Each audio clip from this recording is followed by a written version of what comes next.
Ela não tinha como saber. Aquele homem de bigode ralo e camisa amarrotada, sentado sozinho num canto do bar, não chamava atenção nenhuma.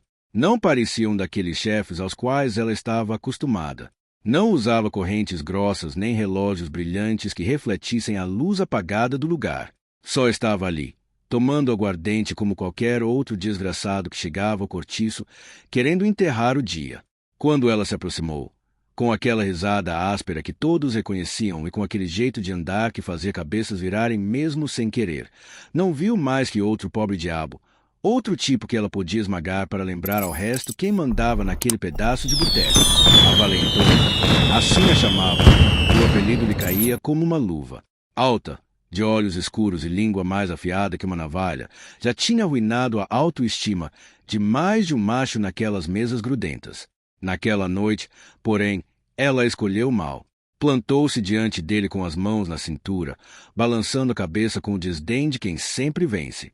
E soltou as frases que depois ninguém conseguiria esquecer. Disse que ele parecia um morto de fome, que provavelmente nem tinha com que pagar o que estava bebendo, que homens como ele eram a miséria de Medellín, rastejando por bares alheios enquanto os verdadeiros trabalhadores sabiam se virar. Ele não respondeu, nem sequer a encarou. Apenas levantou o copo com calma, tomou um gole prolongado e deixou que as palavras dela caíssem no chão como se fossem poeira. Esse silêncio foi o que mais a ardeu na valentona. Ela esperava que ele reagisse, que ficasse furioso, que lhe desse motivos para continuar humilhando na frente de todos. Mas ele não lhe deu nem uma sílaba, só silêncio. E então ela cometeu o erro que marcaria seu destino. Inclinou-se sobre a mesa, com os olhos ardendo de raiva, e lançou as últimas palavras que diria com tanta tranquilidade que, se ele nem sequer era capaz de responder, então era um covarde, um X9 sem coragem, um filho de underline que não merecia nem o ar que respirava. O bar inteiro congelou. Os que conheciam a valentona sabiam que, quando ela chegava a esse ponto, não havia retorno. Os que não a conheciam imaginaram que o sujeito magro ia explodir, mas ele continuou imóvel. Deixou o copo vazio sobre a mesa, limpou a boca com a manga e se levantou sem pressa. Tirou uns trocados amassados do bolso, deixou-os ao lado do copo e caminhou em direção à porta. Nem uma palavra. A valentona soltou uma gargalhada. Uma risotada tão forte que fazia as garrafas vibrarem no balcão, e gritou algo sobre homens que nascem sem coluna. Os demais a acompanharam. Alguns aplaudiram. Outros voltaram às suas bebidas porque já tinham visto aquela cena 1000 vezes. Mas houve 2 homens que não riram. Estavam no outro canto, quase escondidos entre sombras.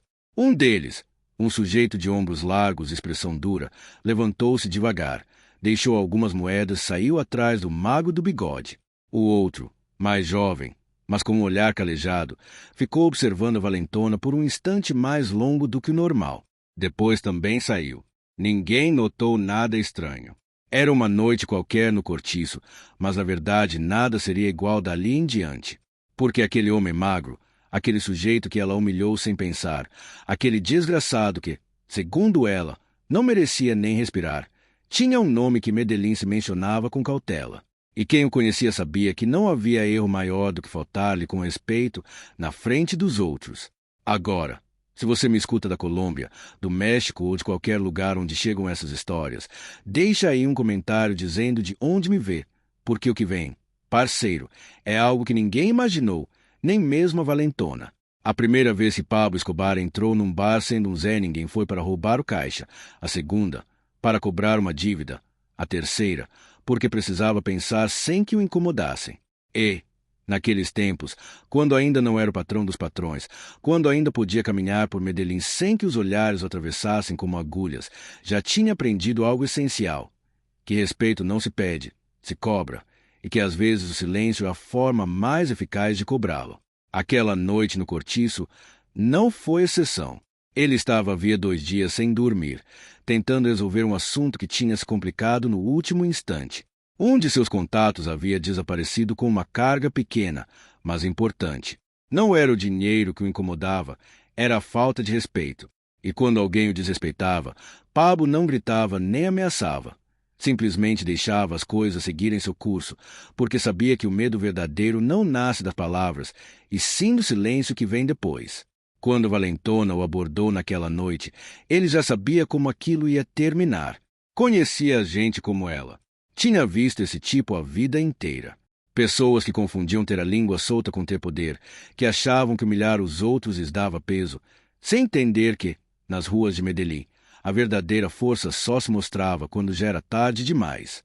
Então ele a deixou falar, deixou que zombasse, deixou que se achasse vencedora. E quando saiu do bar, deixando os bilhetes amassados como quem deixa gorjeta para um garçom esquecível, já tinha tomado uma decisão. Não ia tocar naquela mulher. Não ainda. Porque Pablo Escobar não era daqueles que reagiam de cabeça quente.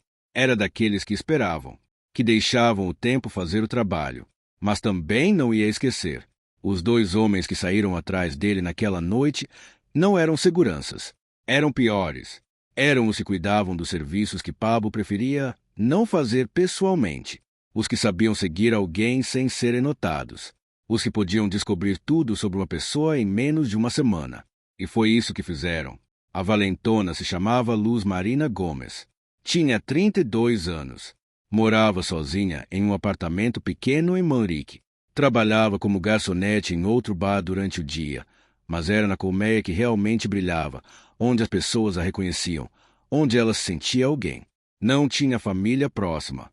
A mãe havia morrido anos antes. O pai nunca esteve presente. Teve um marido, mas aquele desgraçado a abandonou quando ela engravidou e perdeu o bebê. Desde então, Luz Marina aprendeu a se virar sozinha, a não deixar que ninguém passasse por cima dela, a atacar primeiro antes que a atacassem. E no processo, ficou dura, dura demais. Aprendeu a humilhar antes de ser humilhada, a rir dos outros antes que rissem dela. Com os anos, isso virou seu escudo, sua forma de sobreviver, a única coisa que lhe dava a sensação de controlar a própria vida. Mas naquela noite, sem saber, cruzou uma linha invisível. Os homens de Pablo a seguiram por dias.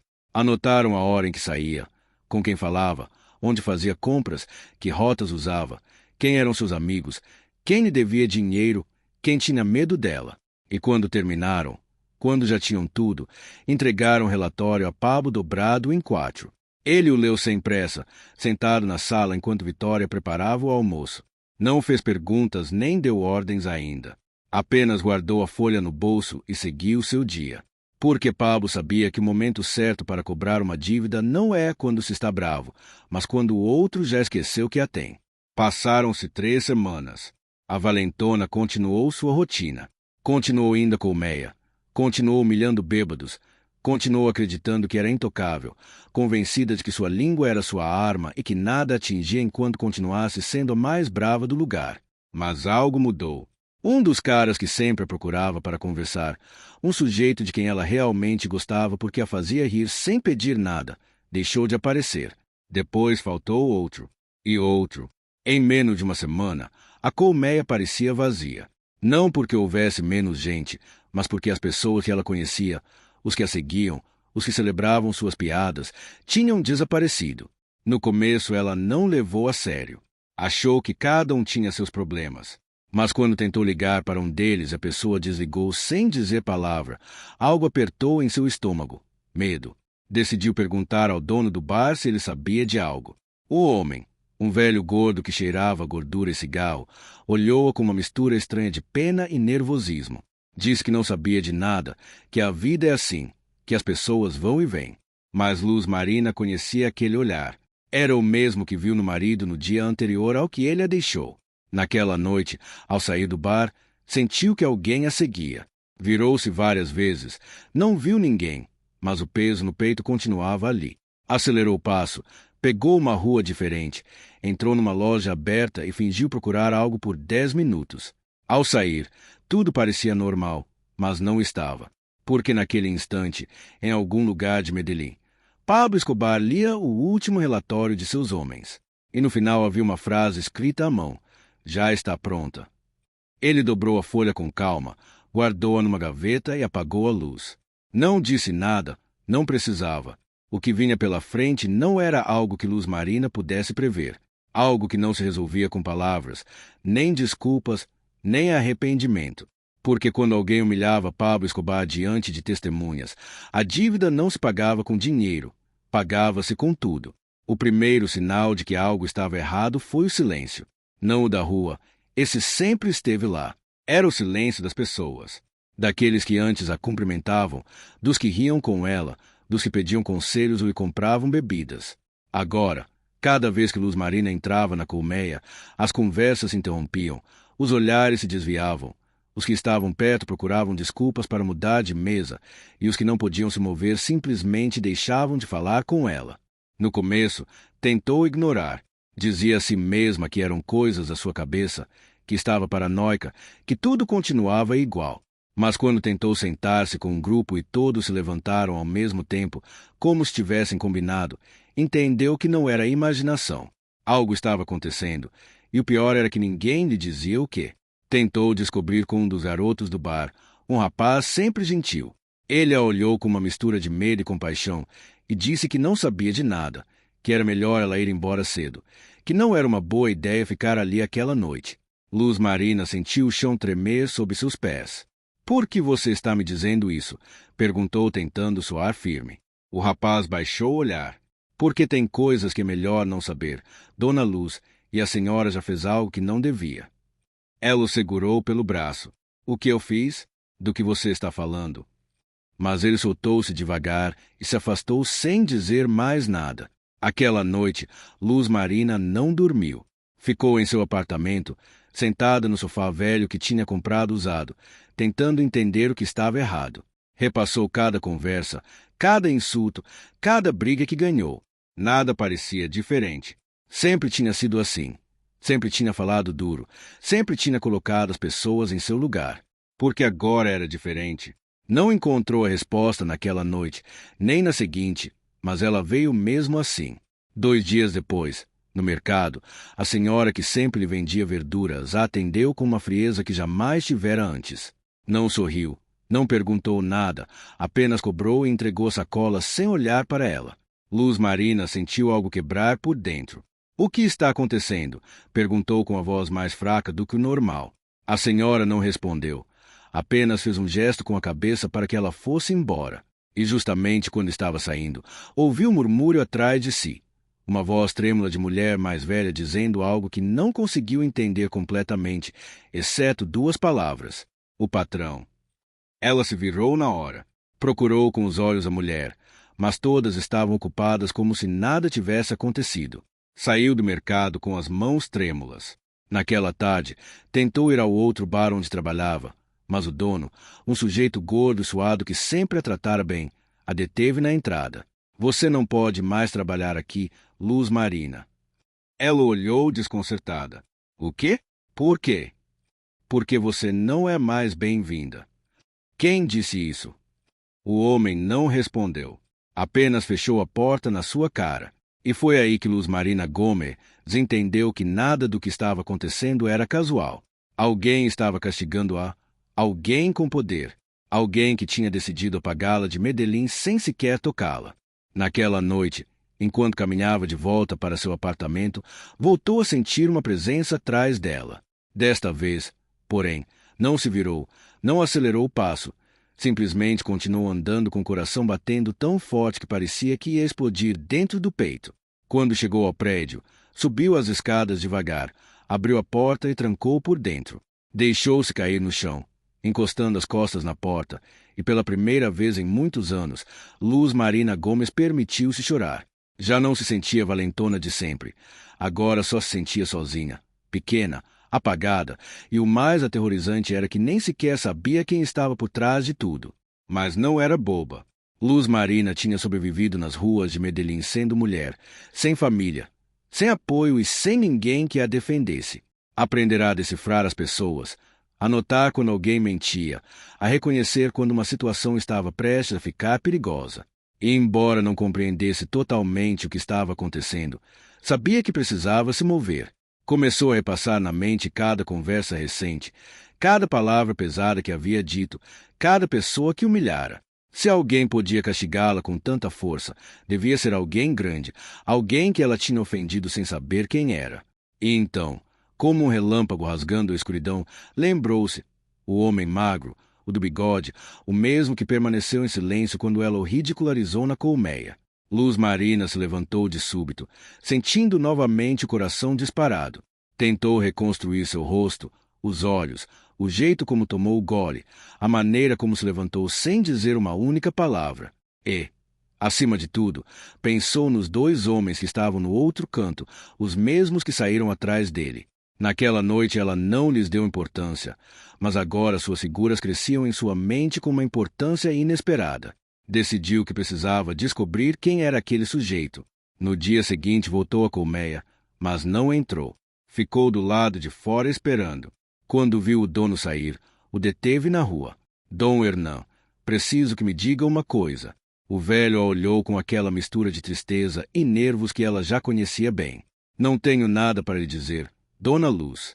Quem era o homem magro que esteve aqui há algumas semanas? Aquele, o que eu provoquei. A cor sumiu do rosto do velho. A senhora não quer saber isso. Quero. Sim. Diga. Vá embora, Dona Luz. Se puder, saia de Medellín e não volte a perguntar. Quem era? O dono a olhou diretamente nos olhos por apenas um segundo, mas esse segundo foi suficiente para congelá-la. O que ela viu nele foi medo puro. Era o patrão. Murmurou quase sem voz. O patrão dos patrões. Depois se virou e entrou no bar, deixando-a sozinha na rua. Luz Marina sentiu que o mundo inteiro parava. O patrão dos patrões. Só havia um homem em Medellín chamado assim, Pablo Escobar, e ela o tinha humilhado na frente de todo mundo. As pernas fraquejaram. Teve de se apoiar na parede para não desabar. Custava-lhe respirar. Tudo ficava borrado. Não podia ser verdade. Não podia. Mas quanto mais pensava, mais sentido fazia. O silêncio das pessoas, como todos a evitavam, o terror nos olhos de quem antes era seu conhecido. Tudo se encaixava. E agora entendia. Não havia saída, porque quem ousava desrespeitar Pablo Escobar não recebia perdão. Não havia como consertar nada. Não existiam desculpas suficientes. Só restavam as consequências. Luz Marina voltou para seu apartamento como se fosse um cadáver ambulante. Não sentiu o chão sob os pés, nem ouviu os sons da cidade. Entrou no prédio, subiu as escadas lentamente, abriu a porta, sentou-se no sofá e esperou, porque não havia mais nada a fazer. Mas Pablo Escobar não apareceu naquela noite, nem na seguinte, nem na outra. E isso foi pior que qualquer golpe, porque Luz Marina começou a entender que ele não precisava aparecer, nem ameaçá-la, nem encostar um dedo nela. Ele já a tinha destruído sem tocar nela. Os dias passaram, e a cada amanhecer sua vida desmoronava um pouco mais. Perdeu o emprego no segundo bar. O dono nem tentou explicar, só disse que ela não era mais necessária. Sua senhoria, uma senhora idosa que sempre fora flexível com os atrasos do aluguel, bateu à porta e anunciou que ela deveria desocupar em 2 semanas. Quando Luz Marina pediu uma razão, a mulher apenas balançou a cabeça e encerrou a conversa. As lojas do bairro se recusaram a vender fiado. Os vizinhos deixaram de cumprimentá-la. Até as crianças que antes pediam moedas agora atravessavam a rua para não vê-la. Era como se Luz Marina Gomes tivesse deixado de existir, como se alguém tivesse decidido que ela já não fazia parte de Medellín. E o mais inquietante era que tudo acontecia sem uma palavra. Ninguém a insultava, ninguém a ameaçava, ninguém explicava nada. Apenas a apagavam. Uma noite, desesperada, tentou ligar para uma prima que morava em outro bairro. Era o único parentesco que lhe restava, alguém com quem não falava havia anos, mas que talvez pudesse ajudá-la. O telefone tocou 3 vezes antes que atendessem. Prima, sou eu, Luz Marina, eu preciso. A ligação caiu. Luz Marina ligou de novo. Nada de resposta. Tentou uma 3ª vez, depois uma 4ª e uma 5ª. Nada. Desabou no sofá com o aparelho ainda na mão, sentindo como algo dentro dela terminava de se romper. Agora entendia que não havia ninguém a quem recorrer, ninguém disposto a ajudá-la, ninguém que sequer quisesse ouvi-la. Pablo Escobar a havia transformado em um fantasma, e fantasmas não têm companhia. Naquela noite, Luz Marina tomou uma decisão. Tinha de sair de Medellín. Não sabia para onde. Não tinha dinheiro, não tinha contatos, mas ficar já não era possível. Começou a arrumar o pouco que tinha, algumas roupas velhas, uns pratos, uma foto da mãe. Nada mais. Enquanto colocava tudo numa mala rasgada, ouviu baterem à porta. Ficou imóvel. As batidas se repetiram, 3 vezes, firmes, tranquilas. Luz Marina aproximou-se devagar, com o coração retombando nos ouvidos. Quem é? Perguntou quase sem voz. Não houve resposta, mas bateram de novo. Engoliu em seco, colocou a mão trêmula na fechadura e a abriu. Do lado de fora estava um homem jovem de olhar gelado, o mesmo que tinha estado sentado no canto da colmeia naquela noite. Ele não sorriu, não a intimidou, apenas estendeu um envelope branco. Da parte do patrão, disse com a voz completamente plana. Luz Marina pegou o envelope com as mãos tremendo. O homem virou-se e desceu as escadas sem acrescentar nada. Ela fechou devagar, sentou-se no sofá e abriu o envelope com dificuldade. Dentro havia uma única folha com uma mensagem escrita à mão, clara e breve. Amanhã às 6 da tarde. A colmeia. Sozinha. Nada mais. Luz Marina sentiu o ar escapar de seus pulmões. Agora entendia que tudo tinha sido uma preparação. O isolamento, o medo, o desmoronamento de toda a sua vida. Aquilo tinha sido apenas o prólogo. O que vinha agora era o castigo real. Na manhã seguinte, o céu amanheceu cinza. Luz Marina não tinha dormido. Permaneceu sentada no sofá olhando para o envelope como se fosse uma bomba prestes a explodir. Ela sabia que tinha 2 caminhos. Podia não aparecer. Podia tentar fugir, pegar o pouco que tinha e sair de Medellín naquele mesmo dia. Talvez chegar a outra cidade, inventar outro nome, começar de novo. Ou podia ir enfrentar o que Pablo Escobar tivesse decidido para ela. Durante horas sua mente oscilou entre as 2 alternativas, mas no fundo sabia que fugir não serviria. Se ele estava procurando por ela, se já havia decidido que ela devia pagar, escapar só atrasaria o inevitável. E talvez, só talvez, se ela fosse, se obedecesse, tivesse uma mínima chance de explicar, de pedir perdão, de suplicar. Era uma esperança absurda, mas era tudo o que lhe restava. Então, quando o relógio marcou 5h30 da tarde, Luz Marina se levantou, se olhou no espelho e tentou se arrumar o melhor possível. Vestiu o único vestido decente que tinha. Penteou-se, passou um pouco de batom, não por vaidade, mas porque precisava lembrar que ainda era alguém, que ainda existia. Às 5h40 saiu do apartamento. Avançou devagar pelas ruas de Medellín, sentindo o peso de cada passo. As pessoas não a olhavam, pareciam não vê-la. Quando chegou à colmeia, o bar estava completamente vazio. Não havia garçons, nem clientes, nem mesmo o dono. Só havia um homem sentado no mesmo canto onde Pablo estivera naquela noite. Mas desta vez não era ele. Era o sujeito de ombros largos e rosto imperturbável que tinha saído atrás dela. Luz Marina aproximou-se lentamente. O homem não a olhou, apenas apontou para a cadeira à sua frente. Ela se sentou. O silêncio se instalou entre os dois como um cobertor pesado. Onde ele está? Perguntou Luz Marina com a voz quebrada. O homem não respondeu imediatamente. Acendeu um cigarro, inalou profundamente e então falou. O patrão não vem a lugares como este para tratar de assuntos menores. Luz Marina sentiu a garganta se fechar. Então, o que ele quer de mim? O homem a olhou pela primeira vez. Seus olhos eram gélidos, vazios. Ele quer que você entenda algo. Algo que, ao que parece, você não entendeu naquela noite. Ele se inclinou para a frente, apoiando os cotovelos na mesa. O patrão não precisa gritar para ser respeitado. Não precisa brigar. Não precisa demonstrar nada, porque o poder verdadeiro não se mostra, se sente. Luz Marina engoliu em seco. Eu não sabia quem ele era. Nunca o tinha visto antes. Isso não importa.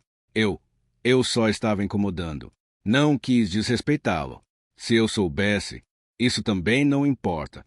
O homem apagou o cigarro no cinzeiro. O que importa é que você acreditou que podia humilhar alguém só porque ele parecia fraco. Pensou que o silêncio dele significava incapacidade. E agora está pagando o preço dessa ignorância. Luz Marina sentiu as lágrimas queimarem em seus olhos. O que vai acontecer comigo? O homem se levantou. Tirou outro envelope do bolso da jaqueta e o deixou sobre a mesa. A partir de amanhã você vai trabalhar, limpando uma das fazendas do patrão. Vão te dar um salário pequeno, mas você vai recebê-lo. Vai morar em um quarto dentro da própria fazenda e vai manter a boca fechada pelo resto da sua vida. Se falar, se tentar fugir, se contar isso, não vai durar nem 7 dias. Luz Marina observou o envelope sem ousar tocá-lo. E isso é tudo? Murmurou com a voz frágil. O homem a olhou pela última vez. Isso é tudo. Mas lembre-se de uma coisa. O patrão não está te perdoando. Ele está te deixando continuar respirando. E essa é uma diferença que você jamais deveria esquecer. Ele se virou e caminhou em direção à saída. Antes de cruzar a porta, parou e falou sem olhar para ela. Amanhã às 6 da manhã um carro vai estar te esperando na frente do seu prédio. Não se atrase. E foi embora. Luz Marina ficou sozinha dentro do bar vazio, com o envelope branco diante dela e as lágrimas escorrendo por seu rosto. Não houve gritos, nem golpes, nem ameaças, mas ela sabia que o que acabará de viver era mais devastador do que qualquer uma dessas coisas, porque Pablo Escobar não a havia destruído. Ele a deixará existir sabendo que ela já não era ninguém, que tudo que um dia acreditou ser, seu caráter forte, seu orgulho, a coragem que dizia ter, tinha desmoronado com um único olhar gelado e um envelope branco. Naquela noite, quando voltou ao seu apartamento pela última vez, Luz Marina Gomes compreendeu algo que jamais esqueceria. Que Medellín, o verdadeiro poder, não levanta a voz, apenas murmura. E quando murmura, todos obedecem. Os anos que vieram depois passaram em silêncio. Luz Marina cumpriu seu trabalho naquela fazenda exatamente como lhe haviam ordenado. Limpava, cozinhava, evitava falar mais do que o necessário. Não fazia perguntas e jamais sustentava o olhar dos homens que chegavam e partiam naquelas caminhonetes cheias de poeira. Morava num quartinho pequeno no final da casa principal. Tinha uma cama, uma mesa e uma cadeira, nada mais, mas era suficiente, porque ela já não precisava de outra coisa. Já não era a mulher desafiadora de antes, já nem mesmo era Luz Marina. Era simplesmente uma sombra obediente que esperava que o dia terminasse sem contratempos. Embora nunca tenha voltado a ver Pablo Escobar pessoalmente, sabia que sua presença era sentida em cada canto da fazenda, em cada decisão tomada, em cada silêncio incômodo que ninguém ousava quebrar. Ele não precisava estar ali para que todos se lembrassem de quem mandava. Sua própria ausência impunha respeito. Houve noites em que Luz Marina se perguntou se não teria sido mais misericordioso que a tivesse matado naquela noite na colmena. Se talvez tivesse sido mais simples que Pablo desse a ordem de fazê-la desaparecer, em vez de deixá-la viva, transformada em um lembrete permanente do que acontece quando alguém se atreve a desafiá-lo. Mas, com o tempo, ela entendeu o essencial. Esse era o propósito. Pablo não a eliminou porque não era necessário. Ele a deixou viver porque sua existência se tornou a lição. Uma lição que ela repetia na cabeça todos os dias e que qualquer pessoa que soubesse de sua história também compreenderia. Que o poder autêntico não precisa elevar a voz. Que o medo real não nasce de ameaças explícitas. Porque em Medellín existia um único patrão, e esse patrão nunca a esquecia. Se você está ouvindo esta história da Colômbia, do México ou de qualquer lugar onde as lendas sobre Pablo Escobar ainda permanecem vivas, deixe um comentário dizendo de onde está me vendo. Porque relatos como este, parce, não aparecem nos livros. São os que se transmitem baixinho, os que se murmuram nas cantinas, os que todos conhecem, mas ninguém consegue provar completamente, porque a valentona existiu e Pablo Escobar também. Mas se o que aconteceu entre eles foi exatamente como acabei de contar, se foi pior ou se talvez nunca tenha acontecido desse jeito, isso já ninguém pode garantir. A única certeza é que, quando Pablo Escobar decidia dar uma lição a alguém, essa lição ficava marcada para sempre, na pele, na memória, nos silêncios. E que duvidar dele, ou do que ele podia fazer, sempre foi primeiro eu, e também o último.